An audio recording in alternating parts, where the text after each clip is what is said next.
ಮುಖ್ಯಮಂತ್ರಿ ಸಿದ್ದರಾಮಯ್ಯನವರ ಪರಮಾಪ್ತರು, ಅವರ ಸಂಪುಟದ ಹಿರಿಯ ಸಹೋದ್ಯೋಗಿಗಳಾಗಿರ್ತಕ್ಕಂಥ ರಾಜಣ್ಣ ಅವರು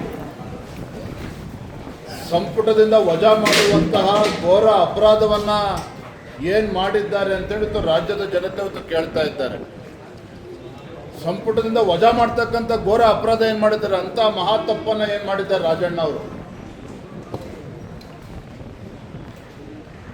ಇದು ರಾಜಣ್ಣ ಹಿರಿಯ ಸಚಿವರ ಏನು ಸಂಪುಟದಿಂದ ವಜಾ ಆಗಿದೆ, ಇದು ಕೇವಲ ಕಾಂಗ್ರೆಸ್ ಪಕ್ಷದ ಆಂತರಿಕ ವಿಚಾರ ಅಲ್ಲ.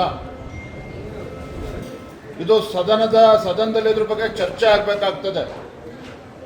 ಯಾವ ಕಾರಣಕ್ಕೋಸ್ಕರ ಅವರನ್ನು ಸಂಪುಟದಿಂದ ಕಿತ್ತು ಬಿಸಾಕಿದ್ದಾರೆ ಇವತ್ತು. ರಾಹುಲ್ ಗಾಂಧಿಗೆ, ಕಾಂಗ್ರೆಸ್ ಪಕ್ಷಕ್ಕೆ ಇವತ್ತು ಪರಿಷ್ಠ ಪಂಗಡದವ್ರ ಬಗ್ಗೆ ಇಷ್ಟನೇ ಅವರು ಇಟ್ಟಿರ್ತಕ್ಕಂಥ ಪ್ರೀತಿ ವಿಶ್ವಾಸ ಹಾಗಾದರೆ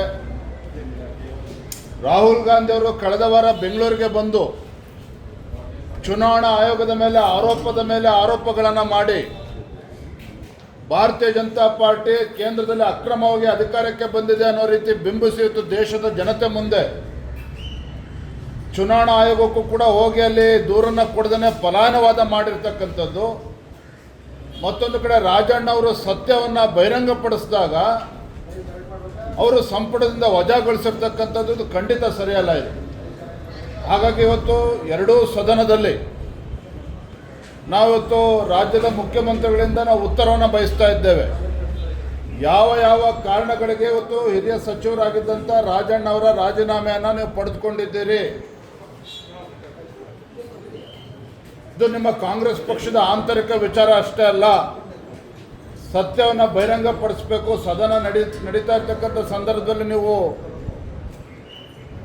ಅವ್ರನ್ನ ಸಂಪುಟದಿಂದ ಕೈ ಬಿಟ್ಟಿದ್ದೀರಿ ಅಂತ ಹೇಳಿದ್ರೆ ಸದನಕ್ಕೂ ಕೂಡ ತಿಳಿಸುವಂಥ ಕರ್ತವ್ಯ ಮಾನ್ಯ ಮುಖ್ಯಮಂತ್ರಿಗಳದು. ಹಾಗಾಗಿ ಎರಡೂ ಸದನದಲ್ಲಿ ನಾವು ವಿಚಾರವನ್ನು ಚರ್ಚೆ ಮಾಡ್ತೇವೆ.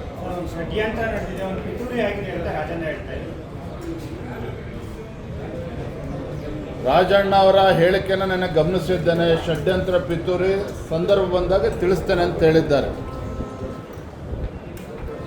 ಆದರೆ ಇವತ್ತು ಎದ್ದಿರ್ತಕ್ಕಂಥ ಪ್ರಶ್ನೆ ಏನು, ಸಂವಿಧಾನದ ಪುಸ್ತಕವನ್ನು ಕೈಯಲ್ಲಿ ಹಿಡ್ಕೊಂಡು ಇಡೀ ದೇಶಾದ್ಯಂತ ತಿರುಗ್ತಕ್ಕಂಥ ರಾಹುಲ್ ಗಾಂಧಿ ಸತ್ಯವನ್ನು ಅರಗಿಸ್ಕೊಳ್ತಕ್ಕಂಥ, ಸತ್ಯವನ್ನು ಕೇಳ್ತಕ್ಕಂಥ ಧೈರ್ಯ ಇರಲಿಲ್ವ ಹಾಗಾದ್ರೆ ರಾಹುಲ್ ಗಾಂಧಿಗೆ? ಒಬ್ಬ ಪರಿಷ್ಠ ಪಂಗಡಕ್ಕೆ ಸೇರಿರ್ತಕ್ಕಂಥ ಒಬ್ಬ ಹಿರಿಯ ಸಚಿವರನ್ನು ನಡೆಸ್ಕೊಳ್ತಕ್ಕಂಥ ರೀತಿನ ಇವತ್ತು ಕಾಂಗ್ರೆಸ್ ಪಕ್ಷ ಹಾಗಾದರೆ ಯಾವ ಬಾಬಾ ಸಾಹೇಬ್ ಅಂಬೇಡ್ಕರ್ ಬಗ್ಗೆ ಉದ್ದುದ್ದ ಭಾಷಣ ಬಿಗಿತಾರೆ ಕಾಂಗ್ರೆಸ್ ಪಕ್ಷದವರು, ಇವತ್ತು ರಾಜಣ್ಣ ಅವ್ರ ಬಗ್ಗೆ ನಡ್ಕೊಂಡಿರ್ತಕ್ಕಂಥದ್ದು ಸರಿನಾ ಅಂತೇಳಿ ಇವತ್ತು ಇಡೀ ರಾಜ್ಯದ ಜನ ಪ್ರಶ್ನೆ ಮಾಡ್ತಾ ಇದ್ದಾರೆ.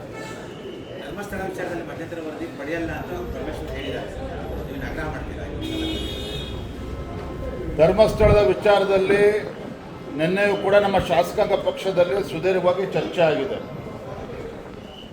SIT ಎಲ್ಲೋ ಒಂದು ಕಡೆ ಹಾದಿ ತಪ್ತಾ ಇದೆಯಾ? ಇವತ್ತು ಬೇರೆ SDP ಮತ್ತು ಬೇರೆ ಕಮ್ಯುನಿಸ್ಟ್ ಅವರ ಇದರಿಂದ ನಿಂತಿದ್ದಾರೆ. ಇವೆಲ್ಲವೂ ಕೂಡ ಗುಮಾನಿಗಳಿಗೆ ಆಸ್ಪದವನ್ನು ಮಾಡಿಕೊಟ್ಟಿದೆ. ಹಾಗಾಗಿ ಈ ವಿಚಾರವನ್ನು ಕೂಡ ನಾವು ಪ್ರಸ್ತಾಪ ಮಾಡ್ತೇವೆ. SIT ಅಂತ ತನಿಖೆ ನಡೆಸ್ತಾ ಇದೆ, ಅದ್ರ ಬಗ್ಗೆ ನಮ್ದು ಯಾವುದೂ ಅಭ್ಯಂತರ ಇಲ್ಲ. ಸತ್ಯ ಹೊರಗೆ ಬರಬೇಕು ಅಂತಕ್ಕಂಥ ಅಪೇಕ್ಷೆ ಈ ನಾಡಿನ ಜನತೆದು. ಆದರೆ ಧರ್ಮಸ್ಥಳ ಮಂಜುನಾಥೇಶ್ವರ ಕೋಟ್ಯಾಂತರ ಭಕ್ತರು ಇದ್ದಾರೆ. ಆ ಭಕ್ತಾದಿಗಳ ಅವ್ರಿಗೂ ಕೂಡ ಒಂದು ಘಾಸಿ ಆಗ್ತಕ್ಕಂಥ ನಿಟ್ಟಿನಲ್ಲಿ ಇವತ್ತೇನು ಕೆಲವು ಚಟುವಟಿಕೆಗಳು ನಡೀತಾ ಇದೆ, ಖಂಡಿತ ಸರಿಯಲ್ಲ. ಹಾಗಾಗಿ ಸದನದಲ್ಲೂ ಕೂಡ ರಾಜ್ಯ ಸರ್ಕಾರದಿಂದ ನಾವು ಉತ್ತರವನ್ನು ಬಯಸ್ತೇವೆ, ಇದ್ರ ವಿಚಾರವನ್ನು ಚರ್ಚೆ ಮಾಡ್ತೇವೆ.